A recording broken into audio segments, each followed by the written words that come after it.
जब पांचवा तत्व भी ये विकृत हो जाता है, तब इस धरती पर अवतार को आना पड़ता है, क्योंकि हमने कोई ऐसा रास्ता छोड़ा ही नहीं है जो इस धरती के लिए अब सुरक्षित रहा हो।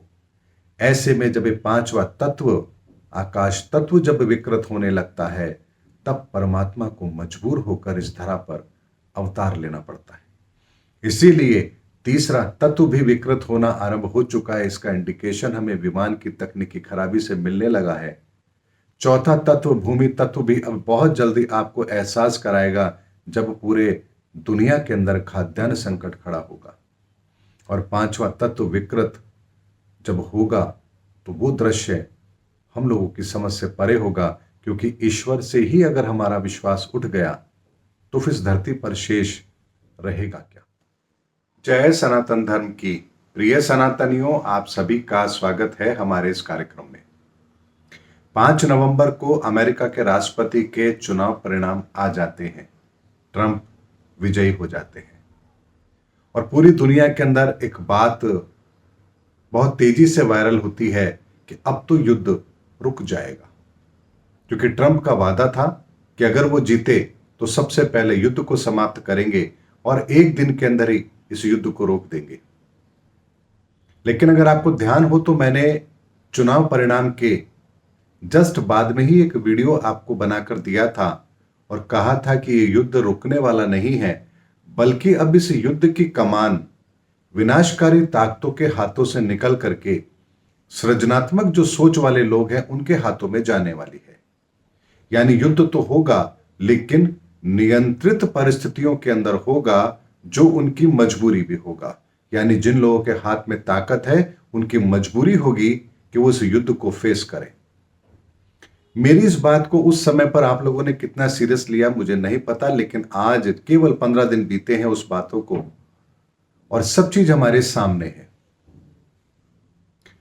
अमेरिका की मिसाइलों को रूस पर इस्तेमाल करने की अमेरिका छूट देता है यूक्रेन को। ट्रंप के बेटे थर्ड वर्ल्ड वार पर बयान देते हैं कि तीसरा विश्व युद्ध शुरू हो चुका है। नॉर्वे और फिनलैंड के लोगों को, उस देश के नागरिकों को कहा जाता है कि आप अब तैयार हो जाइए। ये सारी की सारी बातें इस बात को समझने के लिए पर्याप्त हैं कि परिस्थितियां अब सुधर नहीं रही हैं, बल्कि और ज्यादा विकराल हो रही है। और ऐसा होना इसलिए भी निश्चित है क्योंकि जब परिवर्तन प्रकृति अपने लेवल पर करती है तो उस परिवर्तन को कोई रोक नहीं सकता। ऐसे में ये जो माहौल है, पूरी दुनिया का जो माहौल है, ये हम सबको वहीं लेकर जा रहा है जहां इसे नहीं जाना चाहिए।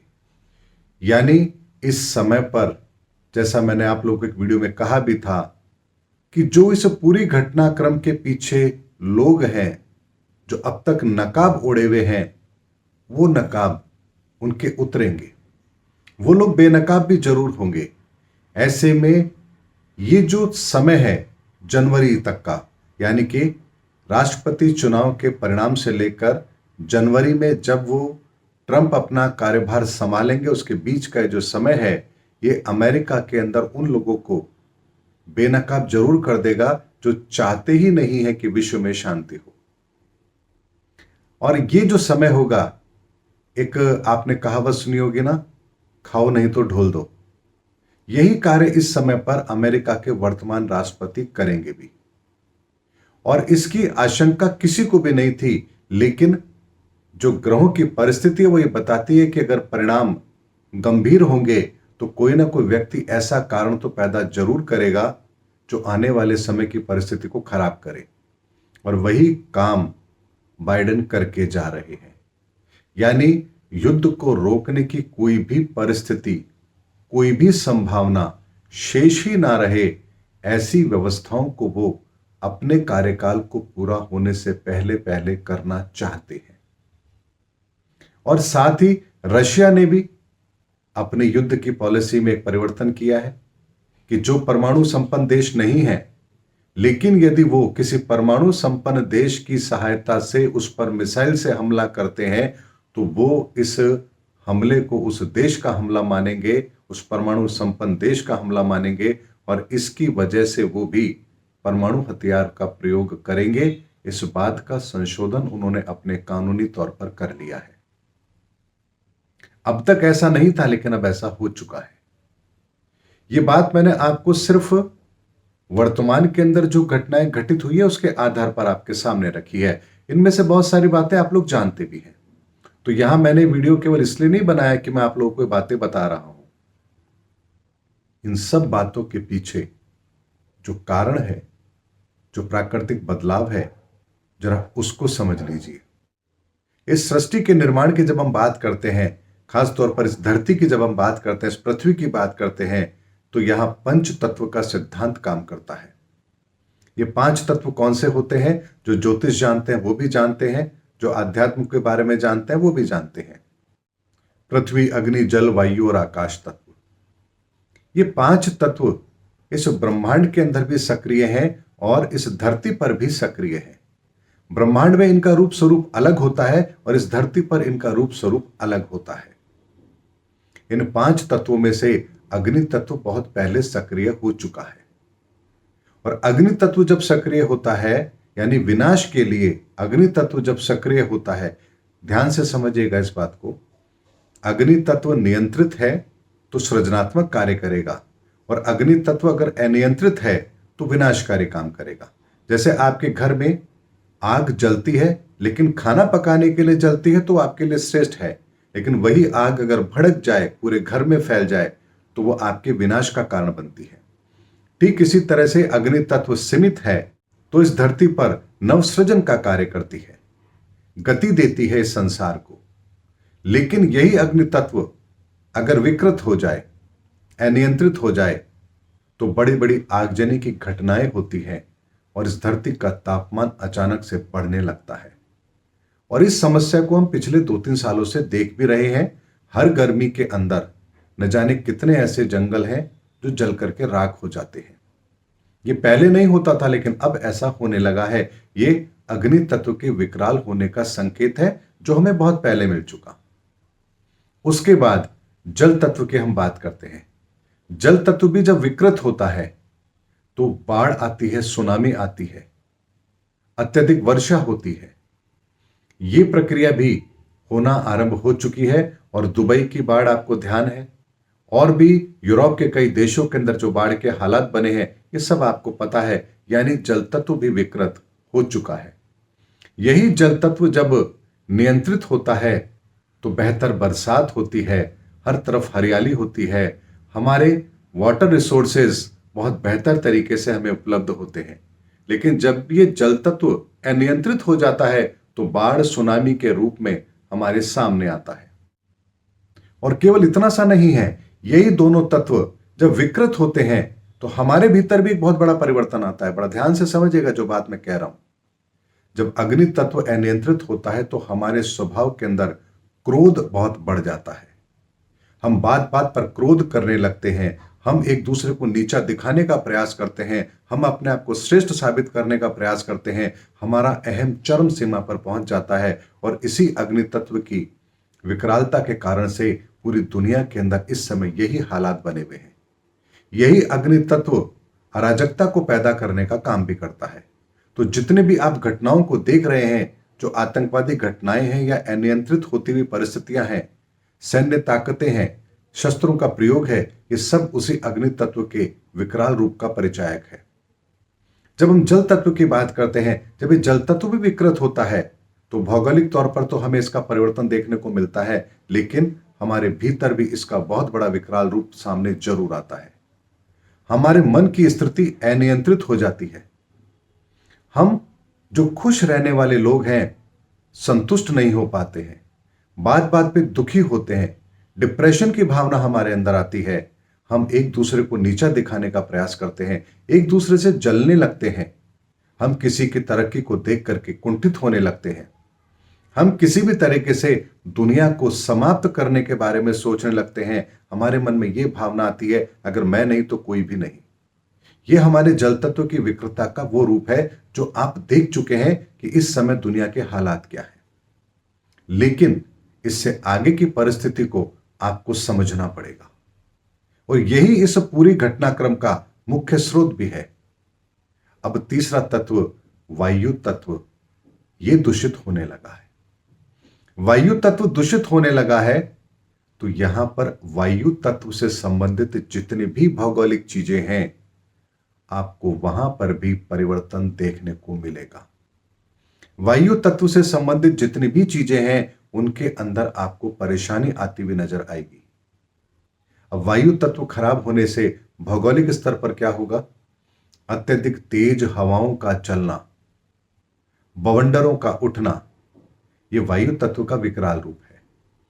यही वायु तत्व अगर सही है तो बेहतर हवाएं चलती हैं, शीतल हवाएं चलती हैं जो हमारे मन को भी मोहित करती हैं। ये वायु तत्व अगर सही है तो फूलों के परागकण को भी एक जगह से दूसरे जगह पर ले जाने में सहायक होता है, जंगलों को बढ़ने में सहायक होता है, पेड़ पौधे पक्षियों को एक बेहतर व्यवस्था मिलती है। लेकिन जब यही वायु तत्व खराब होता है तो बहुत ज्यादा बवंडर आते हैं, आंधी तूफान आते हैं, रेतीले हवाओं का चलना, ये सब कुछ इसी वायु तत्व के खराब होने से होता है। और अगर ये वायु तत्व खराब है तो एक संकेत और मिलता है और वो ये कि वायु तत्व से संबंधित जितनी भी चीजें हैं उनमें भी खराबी आना शुरू होगी। और यही कारण है कि वर्तमान के अंदर अब बहुत ज्यादा आपको विमानों के अंदर खराबी देखने को मिल रही है। यानी फाइटर प्लेन अचानक से दुर्घटनाग्रस्त हो रहे हैं, उड़ती हवा के अंदर एक इंजन फेल हो रहा है और ऐसा बहुत फ्रिक्वेंटली हो रहा है। हाल ही में एक दो फ्लाइट के अंदर ऐसा हुआ है कि 13,000 फीट की ऊंचाई पर एक इंजन ने काम करना बंद कर दिया, इमरजेंसी लैंडिंग कराई गई। यह वायु तत्व के उस विकृत रूप का कारण है क्योंकि हवाई जहाज पूरी तरह से वायु तत्व पर ही काम करता है। थ्रस्ट, एयर थ्रस्ट के द्वारा ही वो अपनी उड़ान को कंप्लीट करता है। ऐसे में इस बात को समझिए कि यह बहुत बड़ा संकेत हमें मिलना आरंभ हो चुका है कि वायु तत्व भी अब खराब होने लगा है और वायु तत्व के खराब होने का सीधा सीधा प्रमाण हमें मिलने लगा है। ऐसे में हवाई यात्राएं अब सुरक्षित नहीं रहे, उनमें भी दुर्घटनाओं की घटनाओं में बढ़ोतरी हो, यानी कि वायुयान हमारे इस वायु तत्व के विकृत होने के कारण से उनके इंजन के अंदर, उनकी संचार प्रणाली के अंदर गड़बड़ी होने लगे और उसकी वजह से दुर्घटनाएं हो। अब यह तत्व सक्रिय हो चुका है। पृथ्वी तत्व जब सक्रिय होगा तो हमारे खाद्यान्न के अंदर कमी आना शुरू हो जाएगी, पैदावार सही नहीं होगी। जमीन उपजाऊ है, वो अचानक से उसकी उर्वरकता में कमी आना शुरू हो जाएगी और इसका सीधा सीधा असर हमारे खाद्यान्न पर पड़ेगा, हमारे विचारों की स्थिरता पर भी पड़ेगा। यानी मजबूत इरादे वाले जो लोग होते हैं, ये पृथ्वी तत्व जब खराब होता है तो हमारे विचार भी अस्थिर हो जाते हैं। और जब ये पृथ्वी तत्व अस्थिर होगा तो आप देखेंगे कि अच्छे अच्छे संत महात्मा भी अपने ही बातों से मुकरने लगेंगे। ये इस पृथ्वी तत्व के विकृत होने का एक रूप स्वरूप दुनिया के सामने आएगा। और उसके बाद सबसे आखिर में जब वो आकाश तत्व खराब होगा तो आप देखेंगे कि सूर्य की किरणें, चंद्रमा की रोशनी, ये भी बहुत ज्यादा प्रभावित होगी। चंद्र ग्रहण और सूर्य ग्रहण का प्रभाव बहुत ज्यादा नकारात्मक हमारे ऊपर पड़ने लगेगा। सूर्य की किरणें जो हमारे लिए जीवन ऊर्जा का कारण है, वो हमें अचानक से परेशान करने लगेगी। सूर्य के अंदर भी ऐसे बहुत सारे विस्फोट होने लगेंगे जो हमारे संचार माध्यम को प्रभावित करेंगे। चंद्रमा के कारण से समुद्र के अंदर ज्वार भाटा की स्थिति परिवर्तित होगी, समुद्र का जलस्तर बढ़ेगा, जिसकी वजह से शहर के आसपास के जो इलाके हैं वो जलमग्न होना शुरू होंगे। सनातनियों, मैंने आपको हर तत्व के बारे में बताया है कि क्यों, कौन सा तत्व सही हो तो क्या होता है और गलत हो तो क्या होता है, हमारे शरीर के लेवल पर भी क्या होता है, पदार्थ के लेवल पर भी क्या होता है, प्रकृति के लेवल पर भी क्या होता है। ये वो डीप एनालिसिस मैं आपको दे रहा हूं जिसको समझने के पश्चात आप कभी कोई गलत काम करने से पहले 10 बार सोचेंगे। तो जब ये आकाश तत्व विकृत होगा तो हमारी परमात्मा पर जो हमारा विश्वास है ये भी डगमगाने लगेगा। हम धर्म की ही बुराई करना आरंभ कर देंगे। लोग धर्म को छोड़कर अधर्म के रास्ते पर तेजी से बढ़ना शुरू कर देंगे। और ऐसी स्थिति जब बनेगी, ये पांचवा तत्व आकाश तत्व भी विकृत होगा, तब हम इंसानों को राक्षस बनने से कौन रोकेगा। हमारे विचारों के अंदर जो राक्षस प्रवृत्ति होती है कि जो कुछ हो मेरे अलावा किसी का ना हो, हर चीज पर अपना एकाधिकार, ये जो प्रवृत्ति है ये उस आकाश तत्व के विकृत होने के कारण से होगी। जहां हम ईश्वरीय शक्ति को ही नकार देंगे, दैवीय शक्ति की जगह हम दानव शक्ति की ओर आकर्षित होंगे। और यही आकाश तत्व के विकृत होने के कारण से ही जब पांचवा तत्व भी ये विकृत हो जाता है, तब इस धरती पर अवतार को आना पड़ता है। क्योंकि हमने कोई ऐसा रास्ता छोड़ा ही नहीं है जो इस धरती के लिए अब सुरक्षित रहा हो। ऐसे में जब ये पांचवा तत्व आकाश तत्व जब विकृत होने लगता है, तब परमात्मा को मजबूर होकर इस धरा पर अवतार लेना पड़ता है। इसीलिए तीसरा तत्व भी विकृत होना आरंभ हो चुका है। इसका इंडिकेशन हमें विमान की तकनीकी खराबी से मिलने लगा है। चौथा तत्व भूमि तत्व भी अब बहुत जल्दी आपको एहसास कराएगा, जब पूरे दुनिया के अंदर खाद्यान्न संकट खड़ा होगा। और पांचवा तत्व विकृत जब होगा तो वो दृश्य हम लोगों की समझ से परे होगा। क्योंकि ईश्वर से ही अगर हमारा विश्वास उठ गया तो फिर इस धरती पर शेष रहेगा क्या। इसीलिए इन तत्वों की विकृति को बहुत आसानी से देखा जा सकता है, समझा जा सकता है। जानवर इन पांच तत्वों में से एक आकाश तत्व छोड़ दीजिए, बाकी चार तत्व उन जानवरों में भी होता है। इसीलिए जानवर सबसे पहले प्राकृतिक परिवर्तन को महसूस करता है। और इसीलिए आप देखेंगे कि वर्तमान के अंदर जानवरों के व्यवहार के अंदर एक बहुत बड़ा परिवर्तन आ रहा है, क्योंकि जानवर इन चार तत्वों को समझते हैं, उससे कनेक्टेड हैं। उसकी कंट्रोलिंग पूरी तरह से उन तत्वों के हाथ में है। इसलिए उन तत्वों में थोड़ा सा भी बदलाव होता है तो जानवर सबसे पहले विचलित होते हैं। यही कारण है कि बरसात के समय पर मेंढक अपने आप बाहर आते हैं और आवाज करने लगते हैं। संध्या का समय होता है, पक्षियों को घड़ी कोई नहीं बताता, वो अपने आप चाहे जितनी दूर हो अपनी उड़ान को भरना शुरू कर देते हैं और शाम होते होते अपने घोंसले तक पहुंच जाते हैं। साइबेरियन पक्षियों को भी भारत में जब वो आते हैं, भरतपुर के आसपास के इलाकों में हजारों किलोमीटर की यात्रा करते हैं, उनको कोई मार्गदर्शन देने वाला नहीं होता है। वो पूरी तरह से वायु तत्व के संपर्क में होते हैं। तो आप देखिए, हजारों किलोमीटर की उड़ान को वो बिना थके बिना रुके पूरा कर लेते हैं और केवल अपने प्रजनन के लिए भारत में आते हैं। तो अगर हमें इस प्रकृति के पांचों तत्वों को ढंग से समझना है तो हम सबसे पहले इस दुनिया के अंदर जो जानवरों के अंदर परिवर्तन हो रहा है उसको समझना आरंभ कर दे, तो हमें समझ में आ जाएगी कि हम इस तत्व को कितना विकृत कर चुके हैं। इसीलिए सनातनियों, चार तत्वों के साथ तो बहुत बड़ी छेड़छाड़ हो चुकी है, पांचवें तत्व के साथ भी छेड़छाड़ हो चुकी है।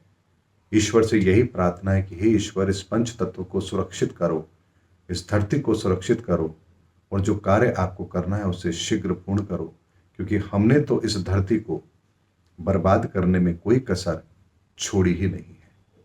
उम्मीद करता हूं सनातनियों, आज का वीडियो आपको आध्यात्मिक तौर पर, ज्योतिषीय आधार पर, भौगोलिक आधार पर और वातावरण के आधार पर भी, और इस जीवन के अंदर जिन जिन चीजों से हम कनेक्टेड हैं उन सब के अंदर ये तत्व कैसे काम करते हैं, उसके आधार पर मैंने आपको एक विशुद्ध ज्योतिषीय आकलन दिया है कि हम किस खतरे के लेवल तक पहुंच चुके हैं।